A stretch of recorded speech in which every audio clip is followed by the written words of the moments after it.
نحمده ونصلي على رسوله الكريم اما بعد فاعوذ بالله من الشيطان الرجيم بسم الله الرحمن الرحيم رب اشرح لي صدري ويسر لي امري واحلل عقدة من لساني يفقهوا قولي۔ آج ہم نماز باجماعت کے بارے میں پڑھیں گے۔ صفحہ نمبر 121، نماز باجماعت۔ قرآن پاک میں اللہ سبحانہ وتعالی فرماتے ہیں وَارْكَعُوا مَعَ الرَّاكِعِينَ، رکوع کرو رکوع کرنے والوں کے ساتھ، یعنی مل کر نماز پڑھو۔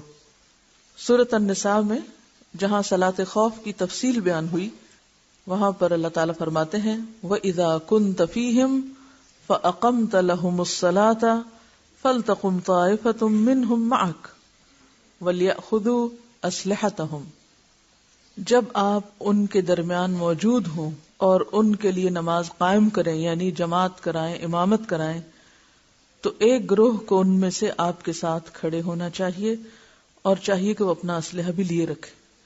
تو اس سے پتہ یہ چلتا ہے کہ اگر میدان جنگ میں اسلحہ اٹھا کر باجماعت نماز پڑھنے کا حکم دیا جا رہا ہے، جبکہ نماز رہی ایک رکعت گئی، یعنی خواہ وہ ایک رکعت ہو پھر بھی جماعت سے ہی پڑھی جائے، الا یہ کہ کوئی صورت نہ ہو اس حکم پر عمل کرنے کی۔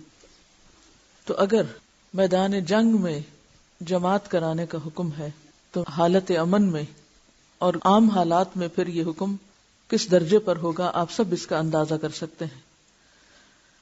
حضرت ابن مسعود رضی اللہ عنہ سے روایت ہے ان رسول اللہ صلی اللہ علیہ وسلم علمنا سنن الہدی وان من سنن الہدی الصلاة في المسجد الذي يؤذن فيه وفي رواية ولو أنكم صليتم في بيوتكم كما يصلي هذا المتخلف في بيته لتركتم سنة نبيكم ولو تركتم سنة نبيكم لضللتم وما من رجل يتطهر فيحسن الطهور ثم يعمد إلى مسجد من هذه المساجد إلا كتب الله له بكل خطوة حسنة ويرفع بها درجة ويحط عنه بها سيئة وما يتخلف عنها إلا منافق معلوم النفاق ولقد كان لرجل يؤتى به يهادى بين الرجلين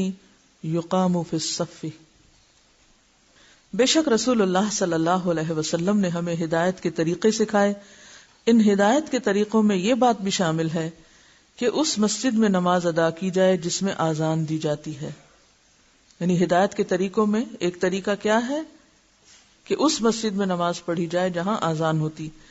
ایک اور روایت میں ہے کہ آپ نے فرمایا اگر تم نماز اپنے اپنے گھروں میں پڑھو گے، جیسے جماعت سے پیچھے رہنے والا یہ شخص اپنے گھر میں پڑھ لیتا ہے، تو تم اپنے نبی کی سنت چھوڑ دو گے، اور اگر نبی کی سنت چھوڑ دو گے تو گمراہ ہو جاؤ گے۔ اور یہ بات بھی شامل ہے کہ جب کوئی شخص اچھا وضو کر کے مسجد جائے تو اللہ تعالیٰ ہر قدم کے بدلے ایک نیکی لکھتا ہے، ایک درجہ بلند کرتا ہے اور ایک برائی مٹا دیتا ہے۔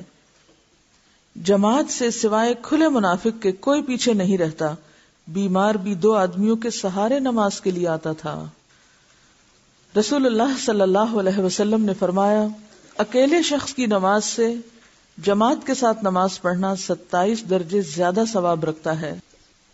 رسول اللہ صلی اللہ علیہ وسلم نے فرمایا اس ذات کی قسم جس کے ہاتھ میں میری جان ہے، البتہ میں نے ارادہ کیا کہ میں لکڑیاں جمع کرنے کا حکم دوں، پھر آذان کہلواؤں اور کسی شخص کو امامت کے لیے کہوں، پھر ان لوگوں کے گھر جلا دوں جو نماز میں حاضر نہیں ہوتے۔ حضرت عبداللہ بن ام مکتوم رضی اللہ عنہ نابینا تھے، انہوں نے اپنے اندھے ہونے کا عذر پیش کر کے اپنے گھر پر نماز پڑھنے کی اجازت چاہی، تو نبی صلی اللہ علیہ وسلم نے فرمایا آذان سنتے ہو؟ عبداللہ نے کہا جی ہاں۔ آپ نے فرمایا تو پھر نماز میں حاضر ہو۔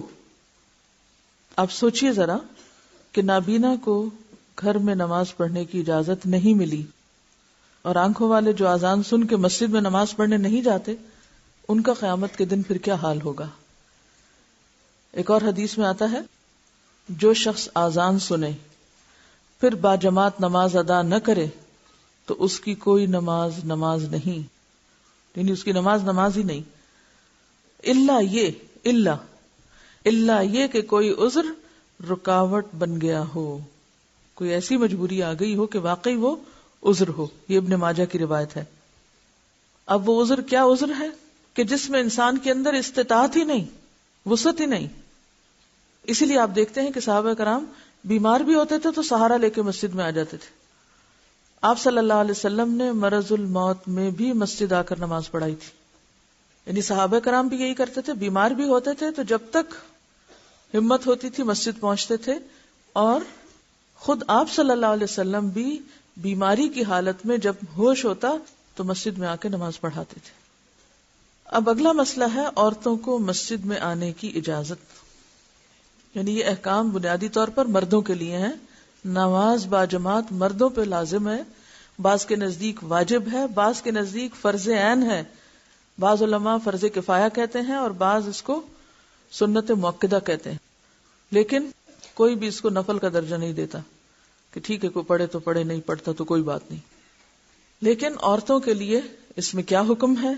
رسول اللہ صلی اللہ علیہ وسلم نے فرمایا جب تمہاری عورت مسجد کی طرف جانے کی اجازت مانگے تو اسے ہرگز منع نہ کرو. یعنی عورتوں کے لیے نہ فرض ہے، نہ سنت ہے، نہ نفل ہے. لیکن اگر کوئی عورت اللہ کے گھر میں آنے کی اجازت مانگے تو اللہ کا گھر اس پہ بند نہ کیا جائے، شوہر اس کو روکے مت.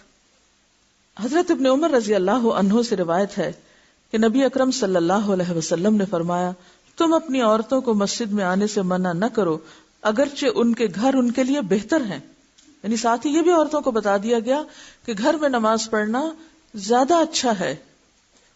رسول اللہ صلی اللہ علیہ وسلم نے فرمایا عورت کا کمرے میں نماز پڑھنا صحن میں نماز پڑھنے سے بہتر ہے، اور اس کا کوٹھڑی میں نماز پڑھنا یعنی اندر کے سٹور میں یا اندر کے حصے میں کھلے مکان میں نماز پڑھنے سے بہتر ہے. یعنی ٹی وی لاؤنج کی بجائے بیڈ روم اور بیڈ روم کی بجائے سٹور زیادہ بہتر ہے.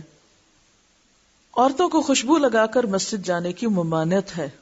یعنی اگر وہ جائے رخصت ہے، اجازت ہے، لیکن پھر وہ زیب و زینت کے ساتھ نہ جائے. مراد یہ ہے کہ جن حدود کا اللہ نے پاس رکھنے کا حکم دیا ان حدود کی پابندی کے ساتھ وہ مسجد جائے. اب آپ دیکھیے کہ اگر پسندیدہ گھر ہے اور گھر کا بھی اگلا حصہ ہے تو پھر یہ رخصت کیا معنی رکھتی ہے، یہ اجازت کیا معنی رکھتی ہے؟ تو اس میں یاد رکھیے کہ بعض حالات ایسے ہوتے ہیں یا بعض ایکسیپشنل صورتیں ایسی ہوتی ہیں کہ جس میں مسجد جانا گھر سے بہتر ہو جاتا ہے. استثنائی صورتیں، مثلا مسجد الحرام جہاں ایک نماز کتنے نماز کے برابر ہے؟ 1,00,000 نماز کے برابر. مسجد نبوی 1000. اسی طرح مسجد اقصی.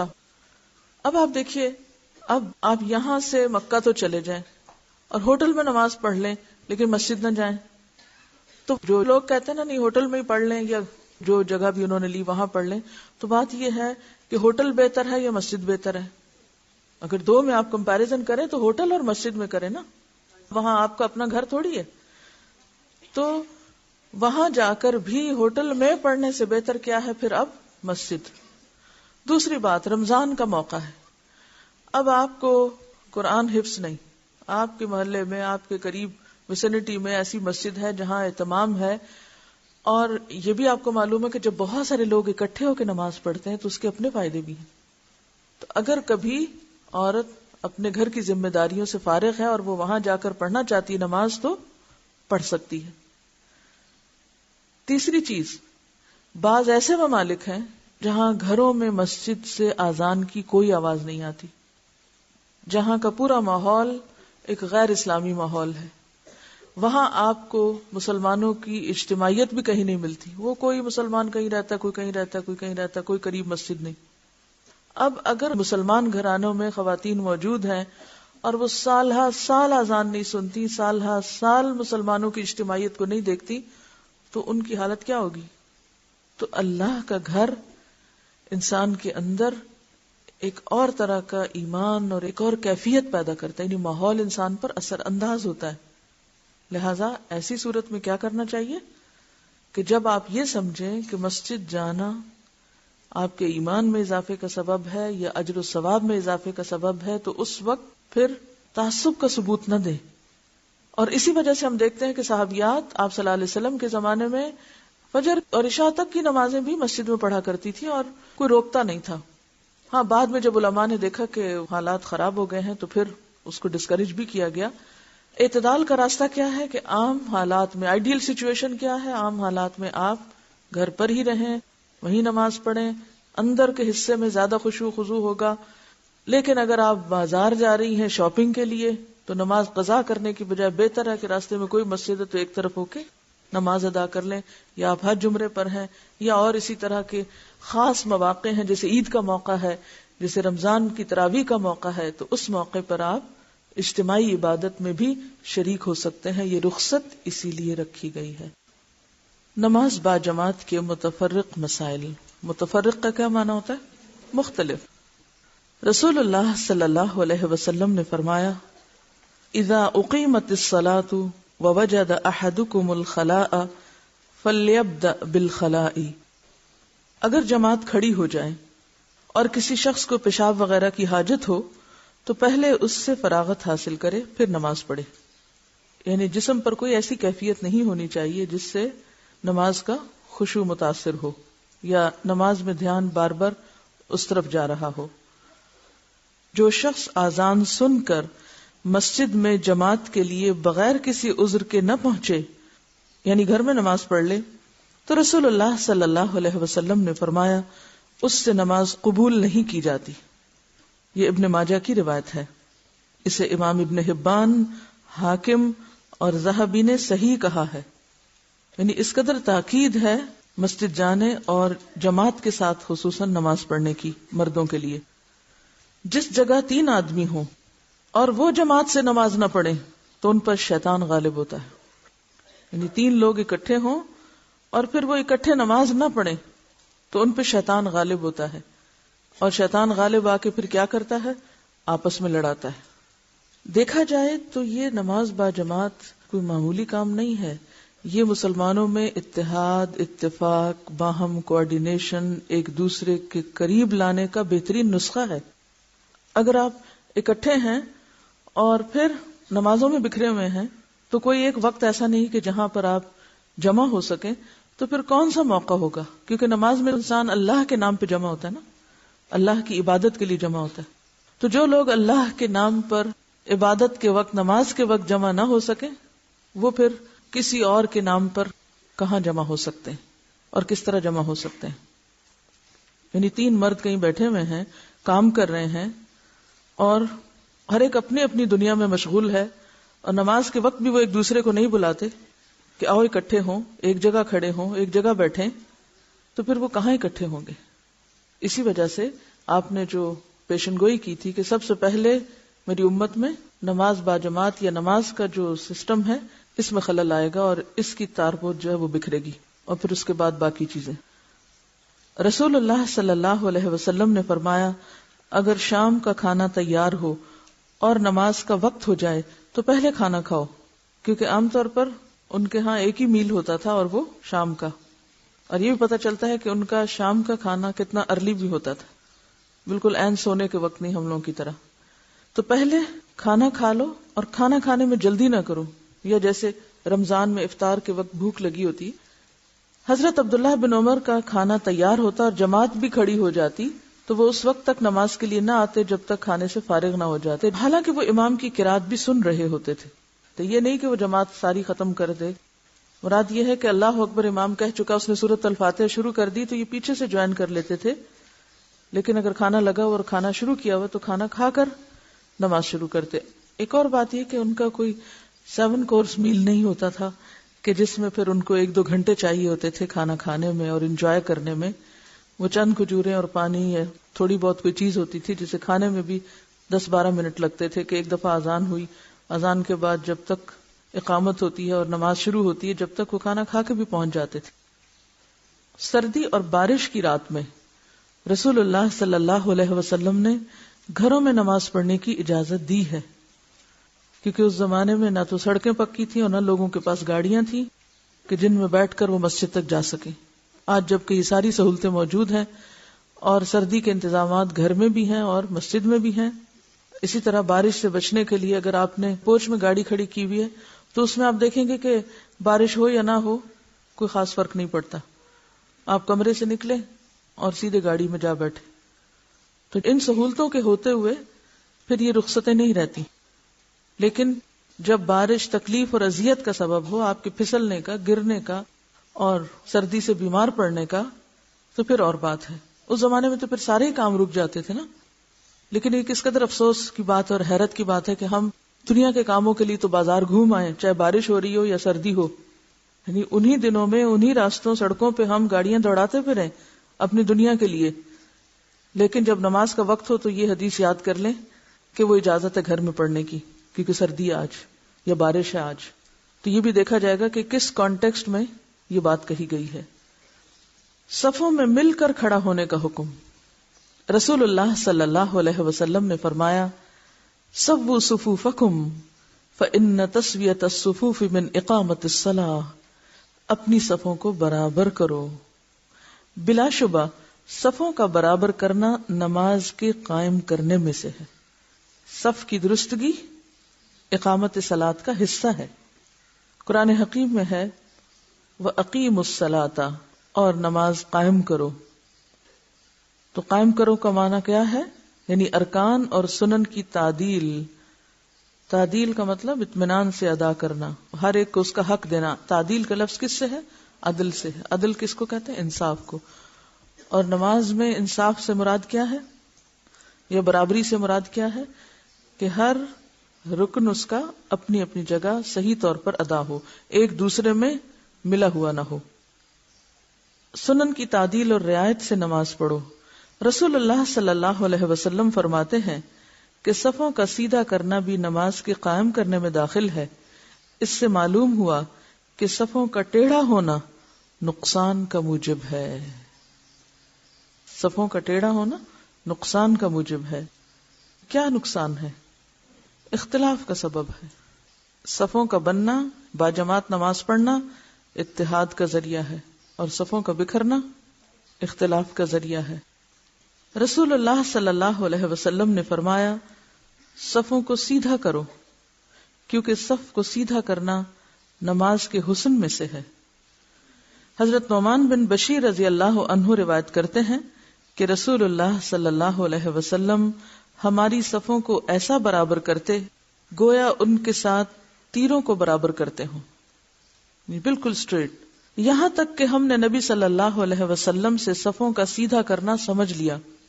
یعنی یہ بھی باقاعدہ سیکھا. یہ کام بھی سیکھنے سے تعلق رکھتا ہے. ایک دن آپ جماعت کے لیے کھڑے ہوئے اور تکبیر کہنے کو تھے کہ ایک شخص کو دیکھا، اس کا سینہ صف سے باہر نکلا ہوا ہے. یعنی ویسے لائن میں کھڑا ہے لیکن ذرا سا آگے ہو کر. پس فرمایا، اپنی صفوں کو برابر اور سیدھا کرو، ورنہ اللہ تم میں اختلاف ڈال دے گا. یعنی آگے پیچھے نہ ہو. فَتَخْتَلِفْ قُلُوبُكُمْ، ورنہ تمہارے دل بھی مختلف ہو جائیں گے. اور جب دل مختلف ہو جاتے ہیں تو اس کے بعد ہر چیز بکھر کر رہ جاتی. مسلمان اس بہت بڑی قوت سے محروم ہو جاتے ہیں جس کے ذریعے وہ اپنی دنیا کے بے شمار مسائل کا حل پا سکتے ہیں. آج مسلمان کیوں کمزور ہیں؟ غیر متحد ہیں، اتحاد نہیں. جب وہ ٹوٹ گئے، بکھر گئے، کمزور ہو گئے، تو پھر جو چاہے ان پہ جیسے چاہے حملہ کر لے، جہاں سے چاہے جس سے فائدہ اٹھا لے. کیونکہ صف بندی اور دن میں 5 دفعہ صف بنانا کیا سکھاتا ہے؟ ایک ڈسپلن میں آنا. اور کوئی قوم ڈسپلن کے بغیر آگے نہیں بڑھ سکتی. ایک برطانوی وزیر اعظم سے کسی نے پوچھا تھا کہ برطانیہ کی ترقی کا راز کیا ہے، تو اس نے کہا تھا کیو بنانے میں، لائن بنانے میں. کہ یہ کہیں بھی اکٹھے ہو فوراً لائن بناتے ہیں، اور یہ عملی مظاہرہ ان کے ہاں ہر جگہ دیکھا جا سکتا ہے. اور ہم ہر جگہ بھیڑ ہوتے ہیں، بھیڑ. چاہے ہم کلاس میں بیٹھے ہوں تو بھی ایک بھیڑ نظر آئیں گے، چاہے ہم دروازے سے نکل رہے ہوں تو بھی بھیڑ. ہم میں سے جس کا جو جی چاہتا ہے جہاں جی چاہے کھڑا ہو جائے، جہاں جی چاہے بیٹھ جائے رستے میں، جہاں جی چاہے ہم 2 اور لوگوں کو بھی ساتھ ملنا جلنا شروع کر دیں. کیونکہ شعور کی کمی ہے نا. ہم جانتے ہی نہیں کہ ہمارے اس عمل سے کتنے لوگ تکلیف میں مبتلا ہو گئے، کتنے لوگ مشقت میں پڑ گئے. اگر ہم راستے میں صرف اپنے جوتے تلاش کرنے کے لیے راستہ روک کے کھڑے ہو جائیں، یا خود وہیں کھڑے ہو کے پہننا شروع کر دیں اور پیچھے کی ساری لائن کو روک دیں، اور پھر دوسرا شخص لائن توڑ کے گھس کے باہر نکلنے کی کوشش کرے، اس کو پش کرو، اس کو دھکا دو، تو نتیجہ کیا نکلے گا؟ مذکورہ حدیث کی روح سے صفوں کا سیدھا کرنا نہایت ضروری ہے. اقامت ہو چکنے کے بعد جب صفیں سیدھی، درست اور برابر ہو جائیں تو پھر امام کو تکبیر اولیٰ کہنی چاہیے. کب کہنی چاہیے؟ ہاتھ کھڑا کر کے بتائیں. جی، جب صفیں درست اور برابر ہو جائیں اس وقت امام کو تکبیر کہنی چاہیے. اس سے کیا پتہ چلتا ہے کہ یہ امام کی ذمہ داری میں سے ہے کہ صف سیدھا کرے. اور یہ صرف مسجد کے اندر نہیں بلکہ کلاس روم کے اندر بھی کس کی ذمہ داری ہے؟ استاد کی ذمہ داری ہے. کسی بھی جگہ کہیں پر بھی آپ ہوں، جو بھی ذمہ دار ہیں ان سب کی ذمہ داری ہے کہ جو بھی لوگ ان کے ماتحت ہیں ان سب کو ایک ڈسپلن میں رکھیں، ایک ترتیب میں رکھیں. اور یہی ترتیب ہماری زندگی میں اگر آتی ہے تو ہی ہم اپنے وقت کا بھرپور اور صحیح استعمال کر سکتے ہیں. اگر آپ اپنی کتابیں ترتیب سے نہیں رکھتے، اپنے کاغذ ترتیب سے نہیں رکھتے، اپنے قلم، ہر چیز جو آپ سے متعلق، اپنے لباس، اپنے کپڑے، جو بھی آپ سے متعلق چیزیں ہیں ان میں اگر ترتیب آپ نہیں رکھتے تو آپ کا آدھا وقت کس میں ضائع ہو جائے گا؟ چیزوں کو ڈھونڈنے میں، یا پھر نہ ملنے کی صورت میں فرسٹریشن، نہ ملنے کی صورت میں غلط چیز کے استعمال میں. تو آپ وہ نہیں کر سکیں گے جو آپ کر سکتے ہیں یا آپ کو کرنا چاہیے. بعض لوگ لکھتے وقت بھی بالکل بے اعتدالی کا ثبوت دیتے ہیں. کوئی لائن کے اوپر لکھ رہے ہیں، کوئی لائن کے بیچ میں لکھ رہے ہیں، کوئی گیپ چھوڑ کے لکھ رہے ہیں، بس لکھتے چلے جا رہے ہیں اس لیے کہ اصل مقصود ان کے نزدیک لکھنا ہے. یہ نہیں دیکھنا کہ پیراگراف بنا ہے یا نہیں، لائن کہاں سے شروع ہو رہی ہے، کہاں اینڈ ہو رہی ہے. کیونکہ کسی چیز میں ترتیب ہے ہی نہیں. کچن دیکھ لو تو بے ترتیب، کمرہ بیڈ روم دیکھ لو تو بے ترتیب، الماری کھولو تو بے ترتیب، واش روم تو بے ترتیب، ہر چیز بے ترتیب. تو جب زندگی میں بے ترتیبی آ جاتی ہے، آپ آرگنائزڈ نہیں ہیں پرسنل لیول پر، تو آپ اجتماعی زندگی میں کبھی بھی آرگنائزڈ نہیں ہو سکتے. اور اگر آپ خود نہیں ہیں تو آپ کسی کو بھی نہیں کر سکتے. اور پھر دین کا کام، یعنی اللہ کی مسجد سے ترتیب شروع ہوتی ہے، اللہ کے گھر سے ترتیب شروع ہوتی ہے، قبلہ ترتیب قائم کرنے کے لیے ہے. تو یہ ترتیب اگر ہمارے دین کے پہلے رکن سے شروع ہو رہی ہے تو اس کا دائرہ کار کہاں تک پھر جاتا ہوگا؟ آخر تک. ہر چیز میں ترتیب. تو آج ہمیں صرف نماز میں نہیں بلکہ اپنی زندگی کی باقی تمام چیزوں کا جائزہ لینا ہے. اپنی ساری بلانگنگس، اپنے دراز، اپنے الماری، اپنے کپڑے، اپنے ہر چیز. اور اگر آپ ایک دن میں سب کچھ نہیں کر سکتے تو دن مقرر کر لیا کریں. آج کے دن میں اپنی الماری ٹھیک کروں گی، آج کے دن کچن کی ترتیب. کیونکہ ایسا شخص جو چیز اٹھاتا ایک جگہ سے ہے، رکھتا دوسری جگہ ہے، وہ کس قدر اذیت کا باعث بنتا ہے دوسروں کے لیے بھی. یعنی وہ صرف اپنا وقت ضائع کرنے کا مجرم نہیں، وہ سارے متعلقین کا وقت ضائع کرنے کا مجرم ہے. علامہ اقبال کہتے ہیں، مسلمانوں میں خون باقی نہیں ہے، محبت کا جنون باقی نہیں ہے. جس میں خون نہ ہو وہ کون ہوتا ہے؟ اگر آپ کے جسم سے خون نکل جائے ایک مطلوبہ مقدار سے تو کیا ہوتا ہے؟ مر جاتے نا. خون نکلنے سے مرتے ہیں کہ نہیں؟ وہ کہتے ہیں مسلمانوں میں خون باقی نہیں ہے، محبت کا جنون باقی نہیں ہے. یعنی کسی کام کے کرنے کے پیچھے جذبہ ہی نہیں کوئی. وجہ کیا ہے؟ صفیں کج، صفیں ٹیڑھی ہیں، دل پریشان. جب کوئی چیز ترتیب سے نہیں تو آپ کیا نظر آئیں گے؟ پریشان ہی نا. کوئی کام آپ نے کیا ہی نہیں تو آپ کو پریشانی ہی ہوگی. آپ کو یہ نہیں پتا آپ کو پہلے کیا کرنا ہے، بعد میں کیا کرنا ہے، اس کے بعد کیا کرنا ہے. نہ آپ کے اوقات کی ترتیب ہے، نہ آپ کے لباس کی ترتیب ہے، نہ آپ کے بالوں کی ترتیب ہے، نہ آپ کے کاموں کی ترتیب ہے. تو پھر کبھی کوئی کوسے گا آپ کو، کبھی کوئی پوچھے گا آپ کو، تو نتیجہ کیا ہوگا؟ دل پریشان رہے گا سارا وقت. شوہر گھر میں آئے گا تو وہ دو سنائے گا کہ تم نے یہ کام کیوں نہیں کیا. بچے ہیں تو وہ سر کھائیں گے یہ کام کیوں نہیں ہوا ہمارا. آپ کسی کے بھی کام کے نہیں ہیں. پھر چاہے آپ کتنے بڑے بڑے خواب دیکھتے رہیں کہ آپ یہ بھی کر لیں گے اور وہ بھی کر سکیں گے، کچھ نہیں کر سکیں گے. تو کہتے ہیں صفے کج دل پریشان، سجدہ بے ذوق. سجدہ بے ذوق کیوں؟ جب آپ پریشان حال پھر کھڑے ہوتے ہیں کبھی آپ نے غور کیا ہوگا کہ وہ نماز جو آپ اطمینان سے پڑھتے ہیں وہ کون سی نماز ہوتی ہے، اور وہ نماز جو ٹکروں والی نماز ہوتی ہے، یا نماز پڑھتے ہوئے آپ کو یاد ہی نہیں ہوتا کہ کیا پڑھا یا کیا کیا. یہ کیفیت کب ہوتی ہے؟ جب دل پریشان ہوتا ہے. جب آپ کا دل پریشان ہوتا ہے نا، آپ کے سر پہ کاموں کا بوجھ ہوتا ہے، کیونکہ آپ نے ترتیب تو قائم ہی نہیں کی تھی کہ کیا کس وقت کرنا ہے، کوئی ٹائم ٹیبل ہی نہیں ہے آپ کا، کوئی ترجیحات ہی نہیں ہے آپ کی زندگی میں. تو وہ سارا غبار کہاں آ کے اٹھے گا؟ نماز میں. آپ تجربہ کر کے دیکھ لیجئے کہ وہ نماز ہی میں آ کے آپ کو ہر چیز پریشان کرے گی. وہ کہتے ہیں وجہ کیا ہے کہ جذب اندرون باقی نہیں ہے. جذب اندرون باقی نہیں، اندر کوئی چیز جذب نہیں ہو رہی، ابزارپشن ہی نہیں ہے. صفوں کا ٹیڑھا پن، باہمی پھوٹ، دلوں کے اختلاف اور باہمی کدورت پریشانی کا باعث ہے. یعنی دلوں میں بھی کدورت آتی ہے پھر، کیونکہ جب زندگی میں ترتیب نہ ہو تو ہر وقت ایک چپکلش اور ایک کھچاؤ کی کیفیت رہے گی. پھر اس کا نتیجہ کیا ہوگا کہ دلوں میں کدورت آئے گی ایک دوسرے کے خلاف. حضرت انس رضی اللہ عنہ روایت کرتے ہیں کہ رسول اللہ صلی اللہ علیہ وسلم نے فرمایا، اپنی صفیں ملی ہوئی رکھو. اپنی صفیں ملی ہوئی رکھو یعنی کندھے سے کندھا اور قدم سے قدم ملا کر کھڑے ہو، اور صفوں کے درمیان نزدیکی کرو. اس کا کیا مطلب ہے؟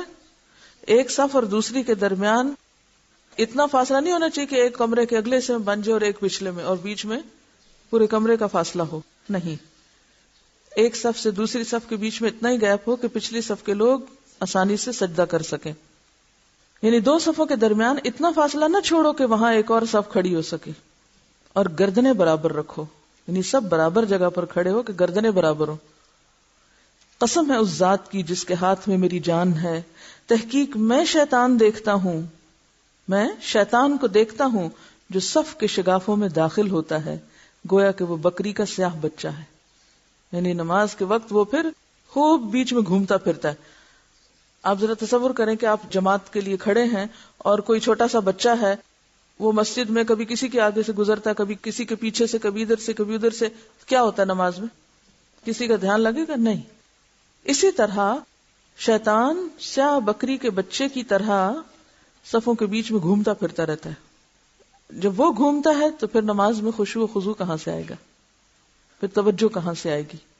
ایسے لوگ اکٹھی نماز پڑھ کے بھی آپس میں نہیں جڑیں گے.